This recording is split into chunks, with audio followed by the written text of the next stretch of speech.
తెలంగాణ బిడ్డలపైన దాడి జరిగినప్పుడు మాలాంటి యూట్యూబ్ ఛానళ్ళ మీద ప్రాణాలు తీయడానికే ఉరుకొచ్చిన గూండాల మీద ఈ కాంగ్రెస్ గూండాలు చంపడానికి ప్రయత్నం చేసేలు మనం నడిపే వ్యవస్థను తొక్కేయడానికి పూర్తి స్థాయిలో మా సిస్టమ్ను సీజ్ చేసి పోలీస్ స్టేషన్లో ఒక ఎగ్జిబిషన్ లెక్క పెట్టారు.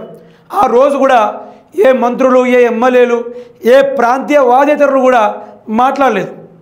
ఓన్లీ ఏబిఎన్ మీద దాడి చేస్తాం అని ఒక చిన్న పోస్టు రావడం, ట్విట్టర్లో చిన్న పోస్టు రావడంతో తెలంగాణ రాష్ట్ర రాజకీయాల అందరికీ మారిపోయింది. ఒక్కొక్కళ్ళకు మన తెలంగాణ బిడ్డలు ఈ తెలంగాణ పైన రాజకీయ పరంగా విష ప్రచారం చేస్తున్న, విషయాన్ని జిమ్మిస్తున్న కొందరు మీడియాలు తొక్కిపెట్టి నారదీయాలని తెలంగాణ బిడ్డలు ట్విట్టర్లో ట్వీట్ పెడితే ఈరోజు అందరూ ఆ యొక్క విషయాన్ని చిమ్మించే ఆంధ్ర మీడియాలకు సపోర్ట్గా నిలిచారు.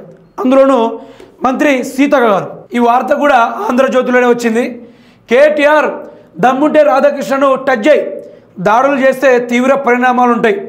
ఆంధ్రజ్యోతికి కాంగ్రెస్ అండగా ఉంటుంది. ఆ పార్టీ నేతల స్పష్టీకరణ.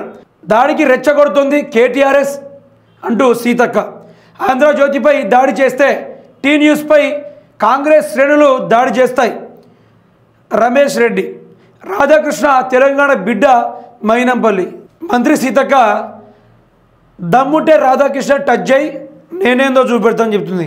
మరి నిజంగానే సీతక్క నీకు గంతగానో చిత్తశుద్ధి ఉంటే, రాజకీయం పరంగా నీకు బ్రహ్మాండమైన ఆలోచనలే ఉంటే, మరి మంత్రి సీతక్క గారు మీరెందుకని మీ ములుగు ప్రజలకు న్యాయం ఎందుకు చేయలేదు?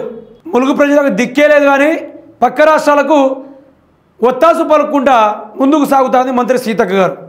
నిజానికి ఏం చెప్పాలో కూడా అర్థం కావట్లా. ఈవిడ గారి నియోజకవర్గంలో ఇందిరమ్మ ఇళ్లలో అవకతవకలు జరుగుతున్నాయని ఒక విద్యార్థి, రమేష్ అనే విద్యార్థి పోస్టు పెడితే ఇలా కాంగ్రెస్ కార్యకర్తలు ఈమెకు రైట్ హ్యాండు, లెఫ్ట్ హ్యాండు, ఆ హ్యాండ్లు కలిసి ఆ యువకుని పైన లేనిపోని కేసులేసి అతన్ని వేధించి మరి చేతులారా చంపేసిన వ్యవహారం మనం చూసింది. మంత్రి సీతక్క దానిపైన మాట్లాడలేదు కూడా. ములుగు జిల్లా నియోజకవర్గ ప్రజలు అదేవిధంగా పేదరికంలో ముగ్గిపోతూ ఉన్నారు, అదే పేదరికంలో ఆగమవుతూ ఉన్నారు.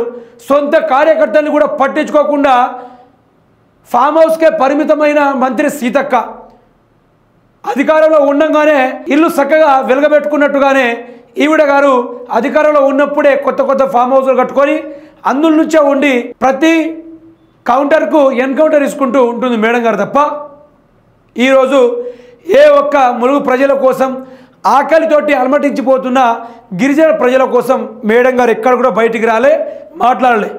తెలంగాణ బిడ్డలపైన, మీడియా వ్యవస్థ పైన, యూట్యూబ్ ఛానళ్ళ మీద దాడులు చేస్తూ ఉంటే మంత్రి సీతక్క మాట్లాడలే. కానీ తెలంగాణ రాష్ట్రం పైన ఆంధ్ర మీడియాలు విషయం జిమ్ముతూ ఉంటే జస్ట్ మిమ్మల్ని తరుముతామని ట్వీట్ పెడితే దానిపైన మంత్రి సీతక్క గారు స్పందించాం. అంటే ఎంత గొప్ప అనుబంధమో చూడండి ఆంధ్ర వాళ్ళతోటి. ఇలాంటి వాళ్ళు ఉన్నారు తెలంగాణ రాష్ట్రంలో. ఇలాంటి వాళ్ళు దయచేసి రాష్ట్ర ప్రజలు మేలుకోవాలి, అందులోనూ ములుగు ప్రజలు ఇంకా మేలుకోవాలి. పేద ప్రజల జీవితాల్ని బాగు చేయడం చేతగాని మంత్రి సీతక్క ఈరోజు ఆంధ్ర మీడియాలకు ఒత్తాసు పలుకుతుందంటే అర్థం చేసుకోవాలి వీళ్ళ యొక్క ఆలోచనలు ఏ తీరుగా ఉన్నాయో.